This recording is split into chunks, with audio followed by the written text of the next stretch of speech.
All right. Good morning, everybody.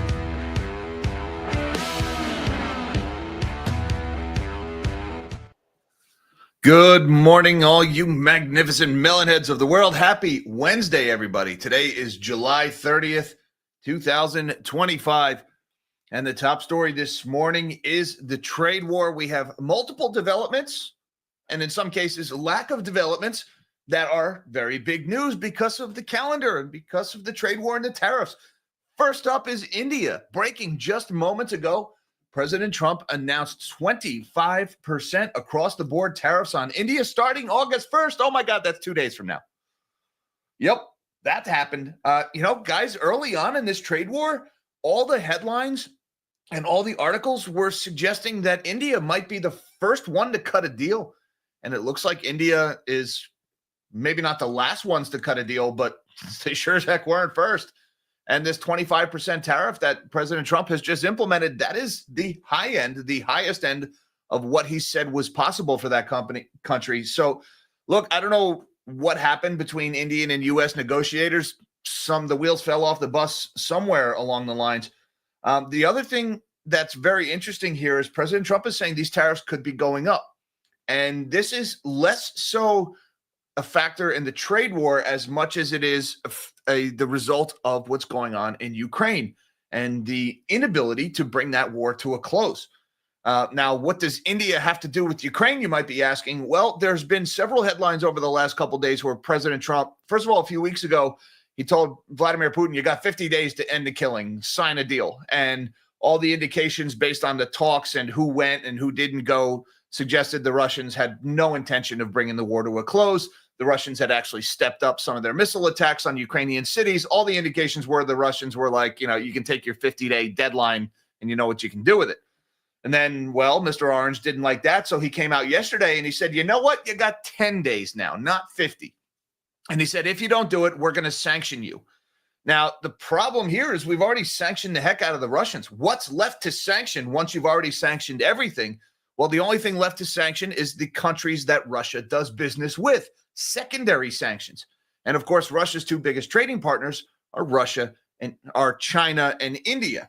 They are the big buyers of Russian oil and to a lesser extent, Russian weapons.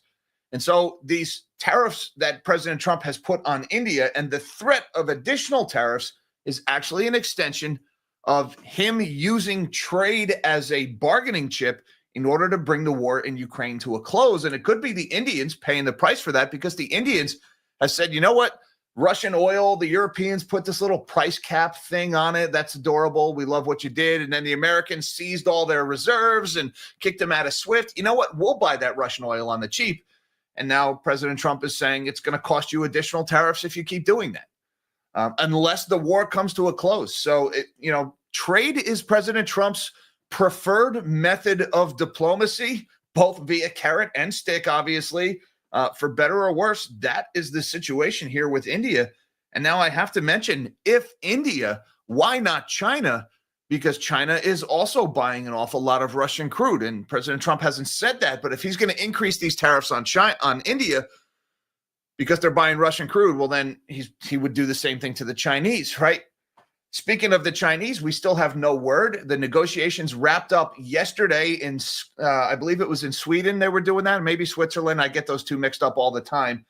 But look, there was no deal on an extension of that 90-day truce. That truce that we signed a few weeks ago, that comes to a close on August 12th, separate from the August 1st deadline for everybody else. And the negotiations wrapped up. It sounded like a deal was on the table and it's up to President Trump to take it or leave it. If he takes it, we get another 90 days to do further negotiations, and then hopefully we avoid another deadline. Or if he leaves it, that means we go back to Liberation Day and the 45%, the 80%, the 100%, the 145% tariffs, whatever the heck they landed at with that whole fiasco, well, then all that would be coming back. So there's a lot going on this trade front this morning. And of course, the August 1st deadline, that's Friday. That looms for everybody else. All the letters will go out. We'll see where this goes. There's a lot happens between now and Friday. Now, also going on this morning, we've got the Federal Reserve. The FOMC meeting is later today. everybody pretty much expects the Fed to do nothing. They're not going to cut rates. It'd be very surprising if they did. The big question is, what do they do going forward? And they're also raising questions about how many dissensions you might get among the Fed governors. A little bit of palace intrigue at the Federal Reserve, if you will, as all the Fed governors want Jay Powell's job. And so one way you might be able to earn the good graces of His Majesty President Orange is by coming out in favor of a rate cut, which is what President Trump is demanding, even though it's the worst thing they could possibly do. So they're expecting to have at least 2 dissensions in that Fed meeting today. We'll talk about who. What else we have? Tesla just cut a big deal with LG. They're buying $4.3 billion worth of battery supplies. Could this be part of something bigger? That's the second big deal that Tesla cut with a South Korean company just this week. So the message is pretty clear. Tesla getting out of China. They're near-shoring their supply chain or friend-shoring their supply chain. I wonder, could this be a prelude to some kind of a deal with the South Koreans? Remember, we had that article earlier this week about how any potential deal with the South Koreans would likely include shipbuilding. South Koreans are the number 2 shipbuilders in the world behind the Chinese. We got some news out of HSBC this morning. That's the big, they're based in London, but they do most of their banking in China and Hong Kong. They missed earnings. They took a big charge related to their stake in China's Bank of Communications. That's a bank that had to be recapitalized, otherwise known as bailed out by the Chinese government earlier this year. HSBC took a big hit from that. Also, a big jump in their credit losses due to Hong Kong real estate. Yeah, that whole China and Hong Kong real estate collapse, that's still a thing. That's still out there. And HSBC, they're also under investigation by Swiss regulators for helping a central banker in Lebanon embezzle hundreds of millions of dollars over the course of 30 years. Don't you just hate when that happens? Central bankers, they're just adorable, aren't they? Those central bankers, gotta love them. We got Starbucks reported a big decline in same-store sales again, several quarters in a row, but the stock is actually up because the market was expecting a bigger decline than they got. Adidas is talking about taking double-digit millions in tariff hits, and they're warning about price hikes for the U.S. Apparel is one of those sectors that is highly vulnerable to tariffs. Demand in apparel is rather elastic, and they don't exactly have the ability to pass those price increases on to their customers. That is a sector that has been in rough shape here.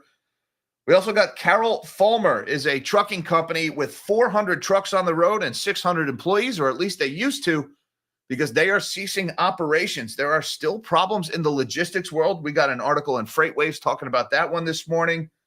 Another chapter in the private asset pre-bailout, parking all that toxic dog crap into your 401k and your IRA. This time it's courtesy of Capital Group and KKR. They're seeking permission from the SEC to market a new fund, a new private equity fund to retail investors. And you'll never guess what's going into this fund. Actually, it's very easy to guess what's going into this fund. It's going to be all of their other private equity funds that they can't exit and they can't sell because nobody wants to buy that crap and they want their money back. So they're going to try to sell it to you, all while claiming they are democratizing access or letting, the plebs, you little guys, letting you in on this great opportunity. Yeah, they're trying to sell you snake oil. We also got JOLTS, quits, and ADP payrolls. A lot of labor data out this morning. Guys, it is another busy news morning, a busy news week. And, of course, we got big tech earnings after the bell today. Why don't we shrink my big melon of a head and let's see what's going on in the world of finance today. Don't forget that like button and that subscribe button for you new guys so you can come on back tomorrow and have your coffee with the melon heads because we do this every day. Right now, the S&P 500 is up 6 points in lieu of absolute disaster. Number go up. By the way, speaking of disaster, there was a magnitude 8.8 earthquake off of Kamchatka. Hey, I used to play Risk. I know where that is on the map. That is the biggest earthquake since the 2011 earthquake in Japan. Did send tsunamis across the Pacific. No word yet on casualties. I'm hearing mixed things about possible flooding in Hawaii. But again, that's not absolute disaster, and so number go up. We've also got the Dow is higher by 10 points, 0.02% to the upside, and the NASDAQ is up by 30 points, 0.13% ahead of the opening bell. So stocks up kind of across the board this morning.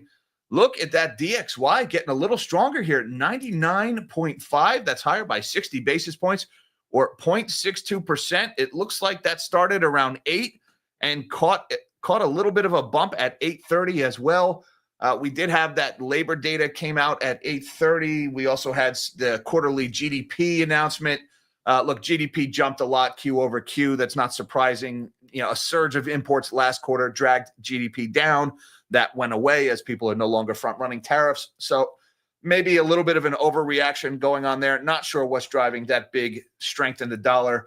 It could also be the tariff announcement in India. That may have been what caused that spike in the Dixie.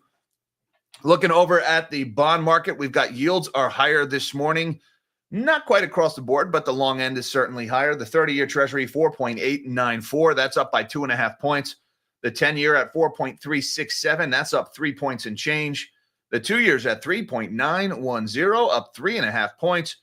And the 1 month is actually down a fraction of 1.4, 0.335.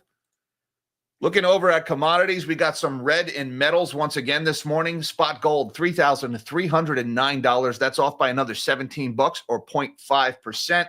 So this little modest pullback in gold continues. Meanwhile, silver is having a rough morning here, $37.53 for spot silver. That's off by 67 cents or 1.75%. You know what? I still like the shiny, though. Silver goes up, I like the shiny. Silver goes down, I like the shiny. That's just how I roll, guys. Copper is off by 0.25%. Platinum is down 0.14%. Palladium is up by 1.8%. That's the one metal that's in the green this morning.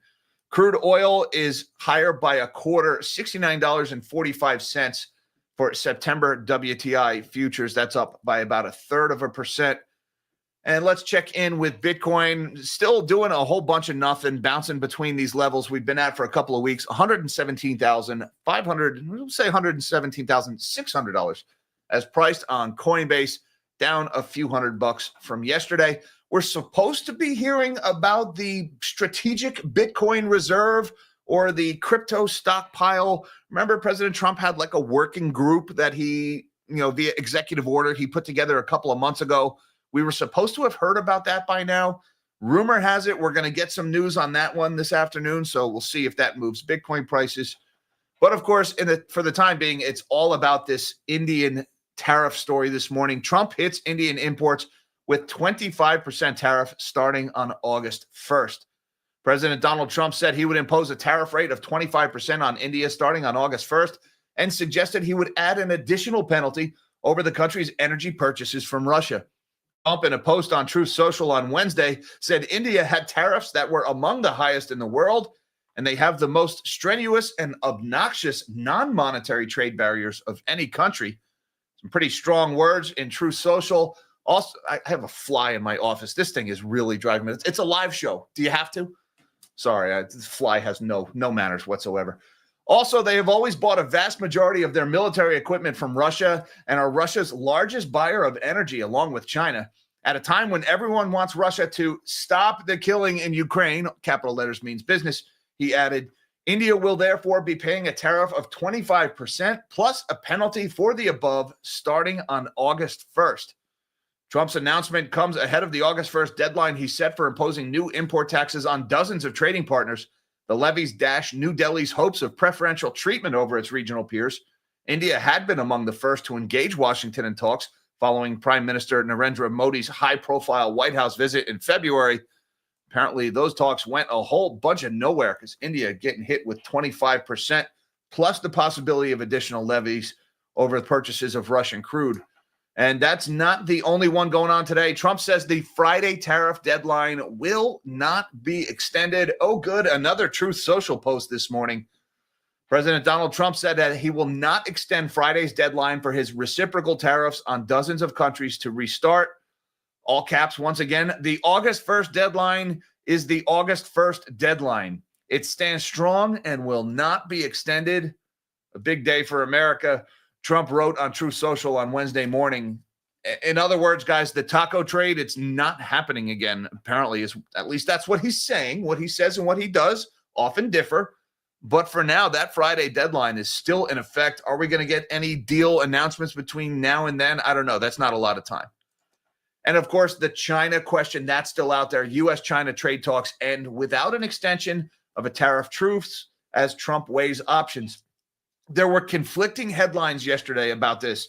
Some headlines said that the Chinese trade ministers had said, yeah, we're extending by 90 days. But then other headlines said, Secretary Bessent said, President Trump has to approve on that, which he hasn't done yet.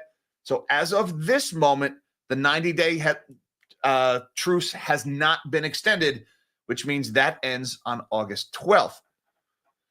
A potential extension of a tariff pause between the United States and China will not be agreed to until President Trump signs off on the plan, U.S. negotiators said on Tuesday. Trump has final say on all the trade deals and the pending tariff truce, Treasury Secretary Bessent told CNBC's Eamon Javers.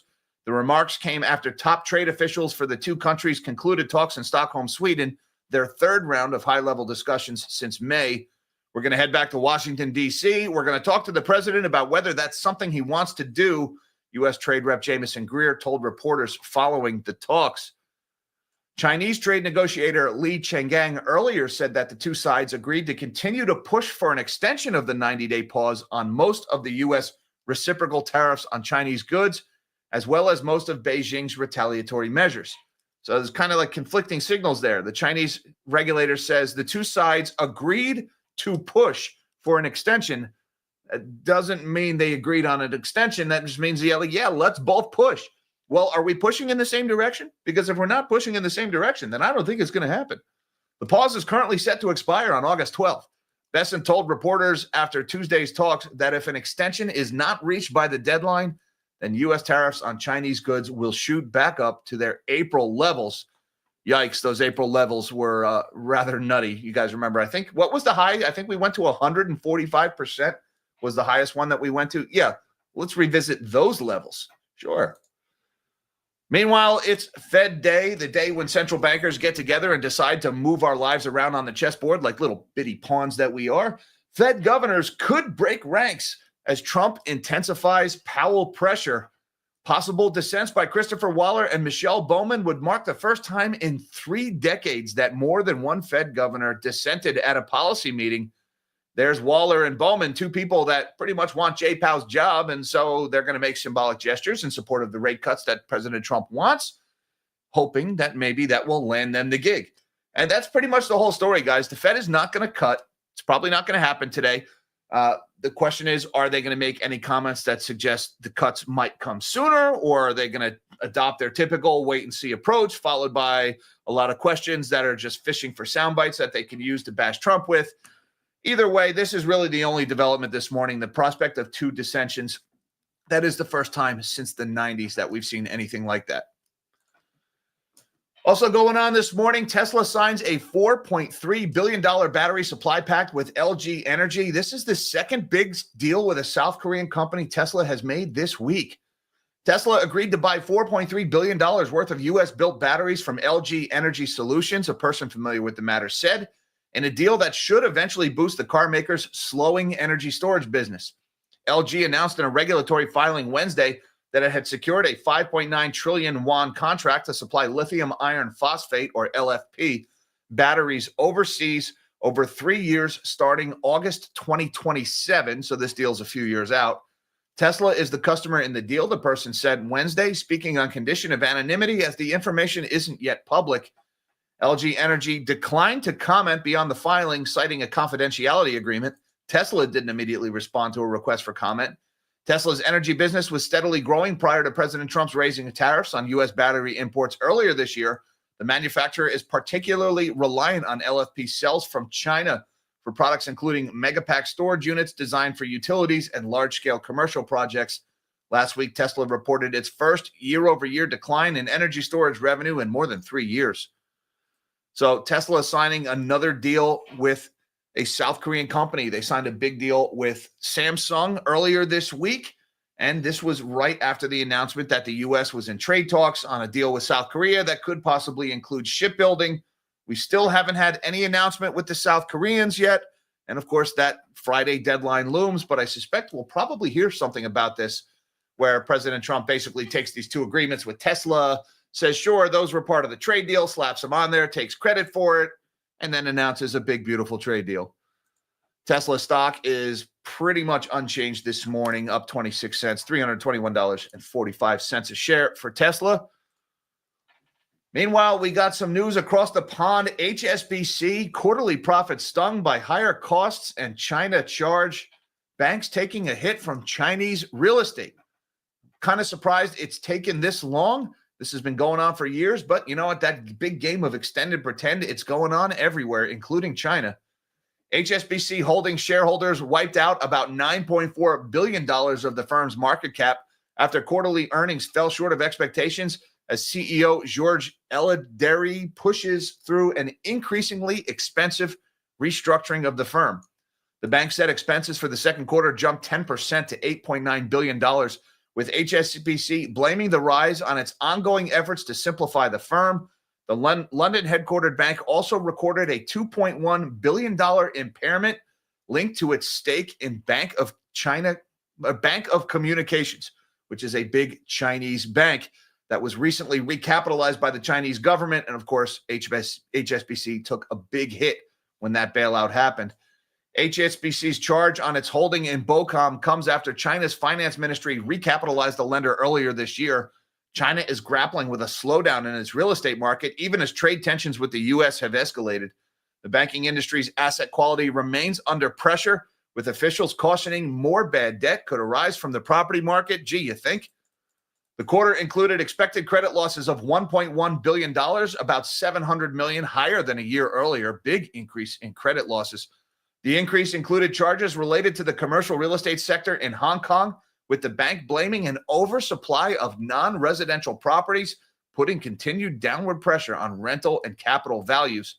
The London-headquartered lender also said Wednesday that it would repurchase stock worth $3 billion, adding to the roughly $5 billion it had already announced this year. So, yeah, never mind all the money we're losing in real estate and never mind all that stuff. We're buying our own stock back.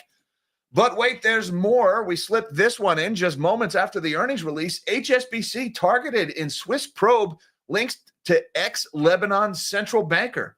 That's fun. HSBC Holdings Swiss private bank is the focus of a Swiss investigation into suspected money laundering connected to the alleged embezzlement of hundreds of millions of dollars by the former head of Lebanon's central bank.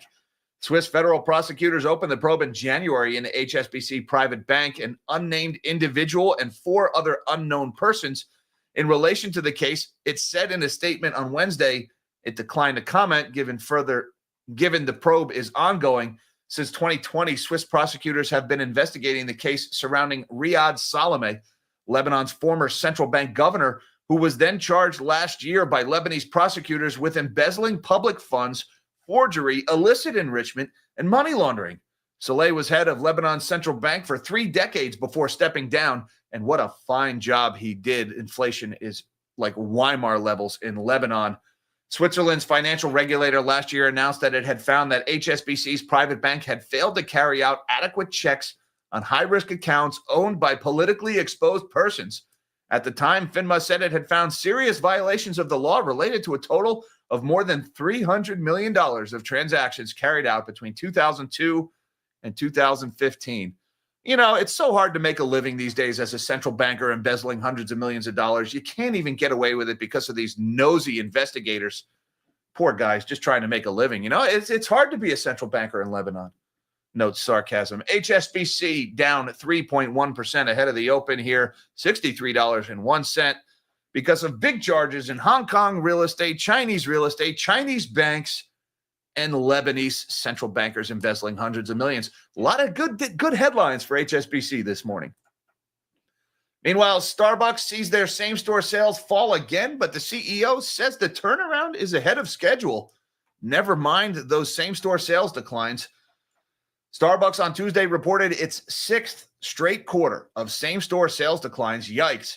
As the company implements a turnaround strategy, CEO Brian Nichols said in a statement that the company's comeback is ahead of schedule based on his past experience, which includes turning around Chipotle Mexican Grill after a series of food safety scandals. While our financial results don't yet reflect all the progress we've made, the signs are clear. We're gaining momentum, Nichols said in a pre-recorded video published with the earnings report.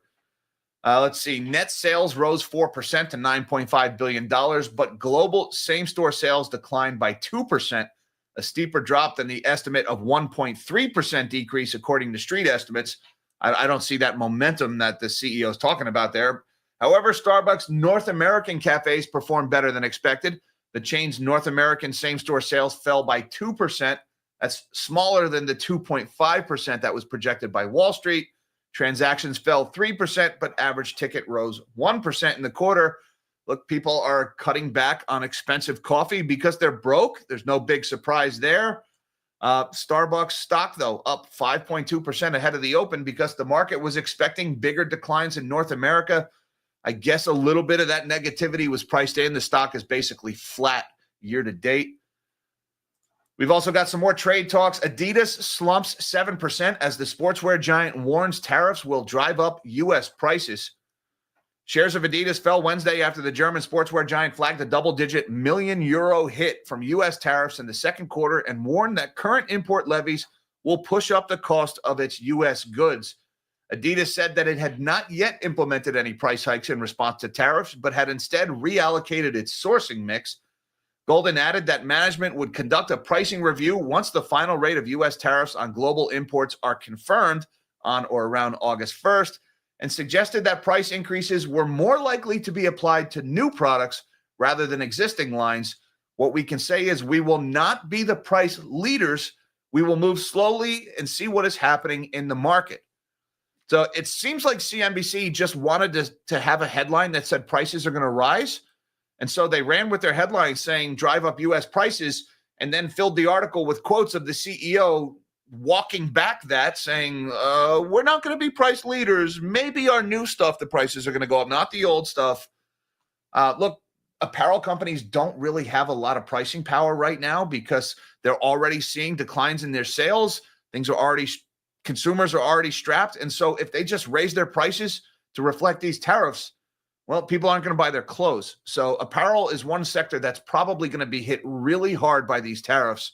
Adidas stock showing the pain this morning, down 8.4%. These are quoted in euros, 181.1 euros. Meanwhile, a 400 truck operator, Carol Fulmer, ceases operations. Another logistics company going out of business. This one in freight waves this morning. Carol Fulmer Logistics, a Florida-based trucking company that has operated for more than 70 years, is shutting down. The carrier had 400 trucks, 1,700 trailers. Some 600 employees will be laid off as operations cease. The company plans to offer them 60-day severance pay as it winds down, according to Claremont Sun, which broke the story. Carol Fulmer attributes its financial woes to a surge in lawsuits and the challenges of the Great Freight Recession, the deepest downturn in the history of the freight market, which began in March of 2022. The news may come as a shock. On May 15th, asset lender Gordon Brothers provided $27 million line of credit to Carol Fulmer for asset financing and working capital. Carol Fulmer is the latest victim of the freight downturn, but many more carriers will probably follow, according to channel checks by FreightWaves, a trade publication. Many large private truckload carriers are running operating ratios above 100, meaning they're unprofitable and unable to service their debts. The same applies to some of the largest public ones. Heartland Express, one of trucking stalwarts, reported a 106 operating ratio in the second quarter, while PAM Transport's trucking division had a 112.5 operating ratio. So the writing on the wall here, guys, is it is a tough time to be a truck driver. The freight recession is not over. Another one going out of business. And the big ones, some of those numbers there for the big operators, not exactly encouraging. Meanwhile, another chapter in this saga of quick, let's park all this crap in people's retirement plans. Capital Group, KKR, seek SEC nod for retail private equity fund. And they don't sell it to retail until they know the price is about to collapse. Been warning about this for months, for weeks. Here's another one this morning. Capital Group and KKR are accelerating their push to offer private assets to retail investors, unveiling plans for a fund that combines traditional U.S. stocks with private equity. The fund, managed by Capital Group, will invest as much as 40% of assets in private equity investments or funds overseen by KKR, Capital Group said Tuesday in a filing seeking approval from the U.S. SEC. Earlier this year, the firms launched 2 funds for wealthy clients investing in bonds and private credit, and they could eventually market the slate of strategies to 401ks or other retirement funds sitting on more than $12 trillion. They're just licking their chops looking at your retirement. Now, what are they going to put in this fund? I wonder. Well, let's see. The new Capital Group KKR U.S. Equity Plus Fund would invest roughly 30% of assets in KPEC. That's an existing KKR private equity fund sold to wealthy clients. So, yeah, we're going to create a new fund, and a third of the assets is the crap from our old fund where our wealthy clients want our money back, but we can't give it to them because we can't sell this crap. So what are we going to do? Create a new fund, put all that crap into the new fund, and then when people buy the new fund, we'll take that money, we'll give it to our wealthy clients who want their money back, leave retail holding a steaming bag of dog shit. That is what the entire private equity and private credit industry is mobilizing to do right now. President Trump is fixing to let them do it. Pay attention, guys. All you guys, you're going to get phone calls from you guys, you people, you got financial advisors managing your IRA or your 401k. I'm telling you, these phone calls are going to start going out. They're going to have this exciting opportunity for these private assets, and it is steaming bags of dog shit. No more than 10% would be in direct private equity co-investments alongside other KKR strategies. The rest of the assets, or about 60%, would primarily be in medium and large U.S. stocks. So, you know what? If we dilute the losses from our private equity with a little bit of NVIDIA shares, maybe people won't notice how much money they're losing. Good God, what are they doing with this stuff? Meanwhile, we got some job data this morning and yesterday, mind you. Let's start with JOLTS, the Job Openings and Labor Turnover Survey. The number of job openings in the U.S. fell by 275,000 to 7.437 million in June of 2025. That is below market expectations for 7.55 million. Here you can see this is the JOLTS, the number of job openings. I don't put a lot of stock in this particular statistic because I think a lot of the job openings are AI-generated slop and the companies have no intention of actually hiring the people. That being said, if you zoom out on this chart by 5 years, you can kind of see here's the Fed tightening. All those job openings went away, and we've kind of leveled off now. This is like our new baseline is where we're at. We also got job quits data that comes out along with the JOLTS number. The number of job quits in the U.S. fell by 128,000 to 3.142 million in June of 2025. Down from a downwardly revised 3.270 million in May and below the 3.284 million recorded a year earlier. Now, when you see job quits heading down, that is a sign of weakness in the labor market. People don't tend to quit their job unless they have something else lined up or they think they can get something else lined up. And when the job market is as bad as it is, people tend to not leave their jobs. They feel lucky just to have a job. And so you can see the same thing in this chart, guys. The number of quits was in decline for several years as the Fed was tightening. Now we've kind of reached that baseline here. And last but not least, we got ADP employment change. This is measuring private payrolls in the United States. Private businesses in the U.S. hired 104,000 workers in July of 2025. That is compared to a 23,000 loss in June of 2025. Now, look, guys, ADP private payrolls, these tend to differ wildly from the non-farm payrolls, aka the jobs number that comes out on Friday. This is only counting private sector jobs.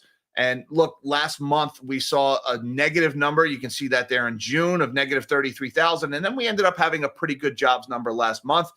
Well, that good jobs number last month was driven almost entirely by state and local government jobs, which don't show up in ADP payrolls. So that's a big variable there. This is just kind of an indicator. Right now, 104,000 jobs added. That's a little bit of a beat. I wouldn't read too much into this, but it is a sign of strength in the labor market. We won't really know, though, until we see what we have tomorrow. So look, the JOLTS data and the quits data, those are both signs of weakness. ADP showing a little strength. We just got to wait until Friday to see what the final tally is for jobs for the month of July. And I just want to say thank you very much to my man, the Pasta Man. Starbucks same store collapse tied to CRE contraction. Interesting, commercial real estate contraction. So why would Starbucks collapse. So a couple of things there. Work from home, possibly influencing Starbucks, right? People not going to the Starbucks down at the ground level. Oh, yeah, I'm in my office on the 28th floor or whatever. I'll take the elevator down to Starbucks at lunchtime. Okay, that's not happening because people working from home, entirely plausible. You also got mall traffic, store traffic way down, leading to declines in retail commercial real estate value. That would probably take down some Starbucks sales as well. Absolutely. And, Pasta Man, I like the tie into commercial real estate there. I also think we probably don't even need to get that complex. It's probably a factor, like you mentioned, but also people are just broke. And a $5 cup of coffee is the first thing that's going to get cut, or one of the first things that's going to get cut when people are broke. So I'm not really surprised to see Starbucks posting 6 consecutive quarters of negative same-store sales. I think that's going to continue. The stock getting a little bit of a relief rally yesterday, but I think that's a little misplaced. Thank you very much, Pasta Man, for supporting the channel. Appreciate that very much. Tom Dillon, thank you, sir, for the generosity. Appreciate the super chat. He says, just watched Phil Lowe talking about the quadrillion-dollar derivatives market, a casino where only bankers get to play. Yikes, buy gold while you can. Yeah, guys, the derivatives market, it really is massive. Now, keep in mind the derivatives market, when you hear it's quadrillions of dollars, you've got quadrillions of longs and you've got quadrillions of shorts. And ideally, if everything is working fine, they cancel each other out and your net positioning is actually very small one direction or the other. That's how a functioning derivatives market is supposed to work. As long as you don't sprinkle in anything known as counterparty risk, everything keeps working. But what happens if, okay, the shorts get crushed? Oh, the longs think they made money, but then they realize they took out that long trade with the shorts who just got crushed. Now the shorts can't pay them for their longs. Now they're both losing money. And that's when things like this quadrillion-dollar number gets so scary. When you talk about gross positioning and counterparty risk, it could be pretty messy. Now, that's a little doomy. I'm not going to lie. And look, I typically get down with the doom. I wear that on my sleeve, perma-bear. That being said, there have been a number of occasions where central bankers and governments have had to intervene to prevent that counterparty risk from spreading out of control. And those interventions are becoming more and more frequent, which is a sign of things starting to break down. It doesn't mean things are going to break. It just means that they're sacrificing the currency to keep them from breaking. And because of that, I absolutely can get down with the last part of that statement, buy gold while you can. I like the shiny. I don't have any gold handy here, but I do like my little silver bar. I like that shiny as well. Thank you, Tom Dillon, for supporting the channel, sir. Thank you, M&J, for gifting 20 Nobody Special Finance memberships. M&J, you're awesome. Thank you for everything you do for the channel, sir. I appreciate that very much. By the way, all you new melon heads, welcome to the channel. And if you received one of those memberships, be sure and say thank you to M&J in the chat. That was very nice of you. Thanks again, M&J. Pigo says, hey, what's going on, Pigo? He says KKR eats pieces for breakfast. Is that a Happy Gilmore reference? You eat pieces of shit for breakfast? No, it's not what I meant. Shooter McGavin. Look, what KKR is doing, I mean, I kind of picked on KKR a little bit this morning here, but yeah, they can afford it. Trust me. KKR, what they're doing is no different than what Carlyle's doing, than what BlackRock is doing, than what Kochu is doing, Brookfield, all of them. All right. They're all sitting on steaming bags of dog shit. Commercial real estate, private credit, loans to companies that can't possibly pay them back, private equity, stakes in those same companies that can't possibly pay back the loans that they made. All of these things are not worth what these private equity firms and what these asset managers are claiming they're worth. They're all creating these new funds, these new places financed by you and I in our retirements in order to dump that shit into it. Then they'll admit what it's worth because all the losses will hit you. And they know Congress is going to prevent the pitchforks and the torches for coming out when that happens, because a bailout of retirement plans will sail right through both chambers and get signed by the president in order to bail out those assets via the cost of inflation. All right. See also earlier comment about gold. They know that'll happen. So the bailout is happening right now. All right. All you people who were so outraged about Wall Street getting a bailout in 2008, banks got bailed out. We got sold out. All right. The bailout is happening now. They're putting all this crap into our retirements, knowing the government will bail out our retirements, which means ultimately the money that's flowing from the government to our retirements is flowing to Wall Street using us as human shields. And that's why these things like this executive order that's supposed to be coming out, allowing access to private assets, I really hope they don't do it. I hope they don't do it. But guys, be vigilant for this stuff. Know what is in your retirement fund. Open up your prospectus. And if you see your funds starting to buy this garbage, maybe have that talk with your guy. All right. I can't tell you what to do with your money. I can tell you my money will not be touching this crap, not with a 10-foot pole. Thank you so much, Piggo, for supporting the channel. I appreciate the super chat. And thank you, everybody, for having your coffee with the Melon Heads this morning. Hey, don't forget that like button and that subscribe button on the way out for you new guys. Come on back tomorrow. Yeah, we got a big week. We got Fed this afternoon. We've got big tech earnings this afternoon. Oh, my God. There's a lot to talk about. So I'll see you guys tomorrow morning. Thank you so much for the super chats and the generosity. I appreciate that. As well as you, my magnanimous Melon Heads and Patreon and YouTube. Links down below, should you feel so inclined. Hi, Mom. Hi, Dad. Love you guys. Till next time, live small and dream big.